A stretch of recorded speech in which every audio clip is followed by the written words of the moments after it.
she picked up a killer and ended up saving him instead. It was one of those nights when the rain just wouldn't let up, like the sky was crying along with everyone on Earth. Elena had just finished a 12-hour shift, her mind tangled between tired thoughts and the comfort of an approaching home.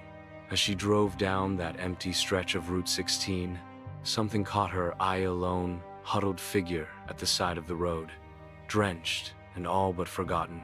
She slowed down and rolled down the window. "Need a ride?" she asked, her voice sounding half hopeful, half uncertain. For a heartbeat, he just stared, his eyes hidden behind the shadow of an old cap. Then, with a subtle nod that seemed to carry all his secrets, he climbed in.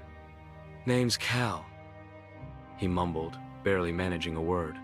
Elena flashed a tired smile, thinking that sometimes it's the quiet ones who have the most to say later. As the rain drummed on the roof and the roadside blurred into darkness, Elena tried to fill the silence. She talked about everything: her patients from the night shift who'd fought hard to smile, her stray cat waiting at home, even that ridiculous story about her niece's burnt cookies. He listened, just listened with eyes that held a strange, deep longing and sorrow she couldn't quite pin down. Elena didn't know much about him. In fact, she never expected life to serve up a hitchhiker carrying a past wrapped in shadows. Cal wasn't like the ones you'd see in the news. His history was silent and murky: a man who'd lost everything, a man who'd once been dangerous. There was even a knife tucked away in his bag, a stark reminder of a darker path he'd once trodden. Strangely enough, Elena believed in giving people a chance, maybe too much sometimes. She truly thought everyone, no matter how broken, deserved a bit of kindness. So, even as the miles slipped by and the storm outside grew fiercer, she kept talking. She offered him her last granola bar, cranked up the heat when she saw him shiver, and even handed over a thermos at a lonely rest stop. "You look like you could use something warm," she said, smiling in that familiar, hopeful way. That's when something shifted. Elena caught him glancing at her, a look that was almost, dare she say, apologetic. In that moment, she wasn't a target. She was just another human soul. For a split second, she saw the person he might have been, buried beneath layers of past mistakes and silent regrets. He gripped the knife by the handle, and Elena swore her heart skipped a beat as she braced for the worst. But then, almost as if her kindness had sparked something unexpected deep inside him, he slowly let go of that cold, familiar grip. "Elena," he finally spoke in a voice rough with emotion, "you shouldn't pick up strangers. Not everyone you meet is out to do you harm. You're not one of the bad ones."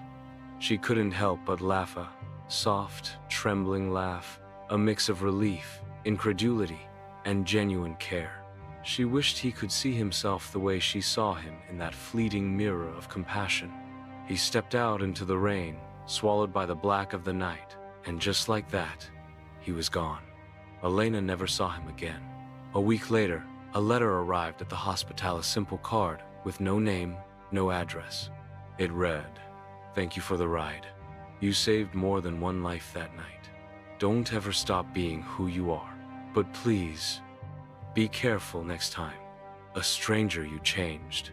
Elena often wondered about that rain-soaked night, how one moment of kindness was enough to crack open the hardest, coldest heart. And although she never learned the full story of Cal's past, or where his journey took him, she carried that lesson with her ever since. In a world ruled by darkness, a spark of human warmth can change everything, even if just for a fleeting moment. Sometimes, the most dangerous souls aren't monsters at all. They're just lost souls searching for a sliver of hope. And sometimes, that hope comes in the form of a simple ride on a rainy night.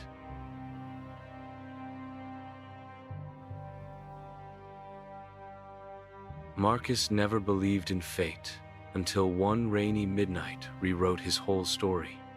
It was well past midnight, and the world felt quieter than usual. Marcus Lee, a taxi driver with a hardened edge and a past that still stung like a fresh wound, was finishing up his shift. The clock had barely struck after midnight when he noticed a lone figure by the side of Route Ninea dim spot under a flickering street lamp by an old, forgotten gas station. Marcus pulled over, his headlights cutting a sharp beam through the relentless downpour. The figure, a man in a threadbare gray hoodie, lifted a hand. Nothing else. No sign of luggage, no umbrella, just that silent gesture that seemed to ask a question Marcus wasn't sure he wanted answered. "Need a ride?" Marcus asked, voice gruff with weariness and caution. The man's eyes, dark and unblinking behind the brim of his cap, didn't immediately reply. Instead, he gave a slight nod, an acknowledgement that carried the weight of hidden stories. The stranger's name was Jonah Blackwell, and from the moment he stepped into the cab, something was off. He spoke softly, deliberately, choosing each word as if weighing its consequence. Every so often, his voice would drop to an edge, a subtle timbre that hinted at secrets too dangerous to share openly. As Marcus drove away from the feeble glow of that old gas station, the rhythmic drumming of the rain filled the silence inside the cab. Marcus tried to keep things light, recounting mundane tales of his nightly rounds, his favorite diner down the road, even a quirky tale about a misfired attempt at karaoke that left him red-faced. Still, Jonah's eyes stayed locked on the dark highway ahead, his silence punctuated only by the occasional soft, almost imperceptible murmur.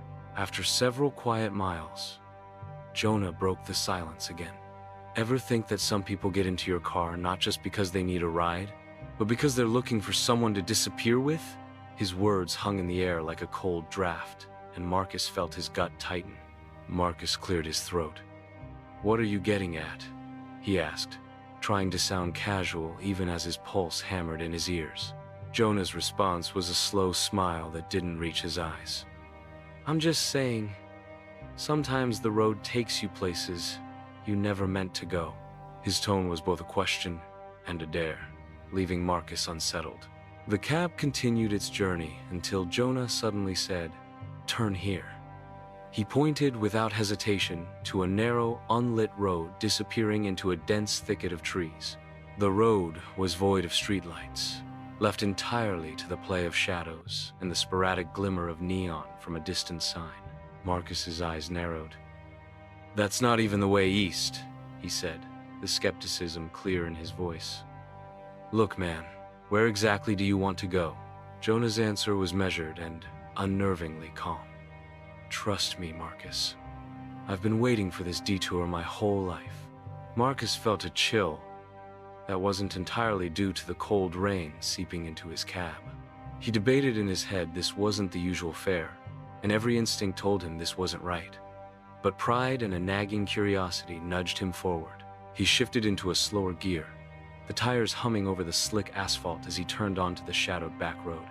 The cab's interior suddenly felt claustrophobic. The outside world turned into a blur of darkness and twisted silhouettes. Branches clawed at the glass like skeletal fingers as the vehicle made its uneasy progress. Every few seconds, the radio crackled with static, adding to the oppressive atmosphere. The silence between Jonah's sparse comments grew thicker, more loaded. After what felt like an eternity, Jonah leaned over the dashboard. His eyes met Marcus's, intense and unsettlingly calm. "You ever wonder," he asked in a hushed tone, "if sometimes we're all just drifting, looking for a moment to vanish like mistakes begging to be erased?" Before Marcus could reply, Jonah's hand slipped beneath the collar of his hoodie. Marcus's eyes darted down, expecting, perhaps, a weapon. Instead, Jonah pulled out a small roll of duct tape. It wasn't a gun, wasn't a knife, just a simple tool that somehow carried an air of finality in that moment. Marcus's heart pounded so loudly he was sure Jonah could hear it. He gripped the steering wheel tighter, every nerve in his body screaming that this was a decision that could change everything. But amid that surge of panic, there was a strange, calm, bizarre sense that fate was steering them onto this road all along. Jonah's voice softened as he continued. "Marcus, you're the one who slowed down. The one who didn't just drive by and ignore what might be calling out for help. His words were half apology, half accusation, a quiet confession that shattered the remaining barriers between them. For a long, breathless moment, the cab was completely still. The only sound was the relentless rain and the occasional creak of the old car settling into the night's chill.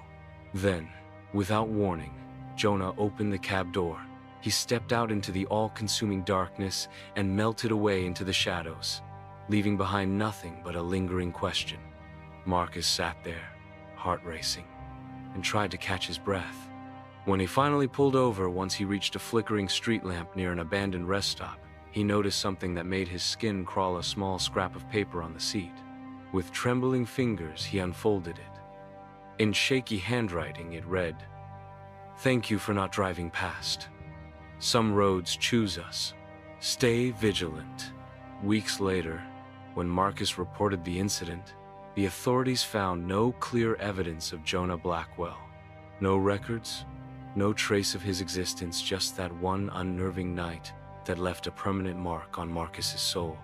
Ever since, Marcus has been more cautious than ever.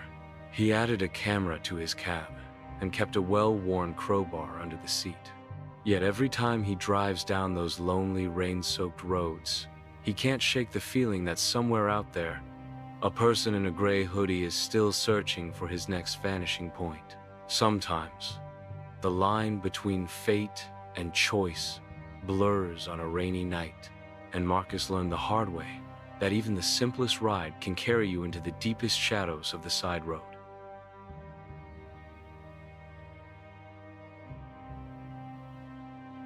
Some nights, the woods don't just whisper, they scream secrets you'd never dare to hear. Dylan Carter was riding that wild high after a friend's epic celebration, his heart still thumping from the thrill of the night, his laughter echoing in the rearview mirror of his beat-up car. He'd just thrown his college graduation into the mix, feeling on top of the world, when he spotted a lone figure standing on the edge of a dark, winding road. The hitchhiker's thumb was out, his posture oddly relaxed despite the cold drizzle. Most people would have kept driving, but something about this stranger, this calm, almost too cool guy made Dylan slow down. The man introduced himself in a soft, almost weary tone as Tristan Vale, saying his car had died a few miles back and that he was hoping to catch a ride. "Hop in," Dylan said, half joking, half in the thrill of spontaneity. He cranked up some tunes, the bass vibrating in the small cab, and for a while, it was all easy conversation. Tristan rambled about the beauty of untouched nature, about finding yourself when you lose the city's chaos. Dylan laughed and nodded, his mind adrift in memories of the fun-filled night, until Tristan's voice took on a new tone. "Let's take a shortcut," Tristan suggested, his eyes never leaving the rain-smeared windshield as he pointed at a narrow, unlit dirt road disappearing into thick woods. There were no road signs, no street lights, just endless trees, reaching out like silent watchers. "Shortcut?" Dylan repeated, a tinge of uncertainty creeping into his voice. "I mean, where exactly are we going?" Tristan's smile was slow, even a bit unsettling now. "Trust me, Dylan. It's the way to get home quickly where you can really see the stars." Dylan hesitated. Every instinct whispered that something was off, but the thrill of adventure and the memory of the night's recklessness urged him on. With a sigh, he turned the car onto that dark trail. At first, it almost felt like an offbeat adventure. The GPS blinked and then died, leaving only the hum of the engine and the sound of heavy rain pounding the roof. Soon enough, the trees thickened and a cold fog descended.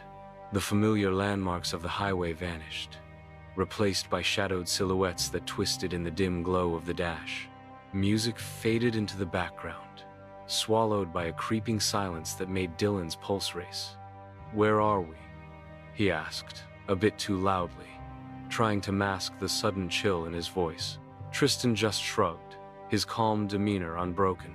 "Off the grid, Dylan. It's time to face the real world." Then something happened that made Dylan's heart skip a beat, a split-second moment when Tristan leaned forward, almost whispering, "You know, sometimes the freedom you chase comes with a price." His hand slipped into his coat pocket, and for a heartbeat, Dylan feared the worst. Instead of a weapon, Tristan pulled out a small, worn notebook. In it, scribbled notes, strange symbols, and half-finished thoughts that gave off a menacing vibe. A knot formed in Dylan's gut. This wasn't just a ride gone off track. Something deeper, darker was stirring. As the car crawled further into the uncharted woodlands, the road abruptly ended a dead end of towering trees and murky ground. Dylan's instincts took over. "I'm out," he declared, slamming his foot on the brake. The car skidded on the loose gravel, tires spinning as branches whipped past the windows. Without a second thought, Dylan jumped out, adrenaline spiking as he bolted into the forest. His breath came in ragged gasps as he dodged through tangled underbrush and uneven paths, every step fueled by raw fear and determination. The forest felt alive, each rustle and distant sound a reminder that he was alone and being hunted might be closer than he thought. After what felt like an eternity of frantic running, Dylan stumbled upon an old ranger station, its paint peeling and windows dark. He burst through the door, barely pausing to drop down on a dusty bench, his heart pounding like a relentless drum. Dylan never saw Tristan again. Back on the highway, the faint tracks of a car's tires and a single scrap of paper left behind were all that remained, a handwritten note that read, "Every adventure has its price. Don't lose yourself in the wilderness." Weeks later, Dylan still replayed that night in his mind. The thrill of the celebration, the allure of spontaneity, and then the shocking plunge into terror that almost cost him more than just his night, maybe even his life. He learned that freedom comes at a price, and sometimes, trust misplaced on a lonely road can lead you into a labyrinth where every whisper and shadow holds a secret.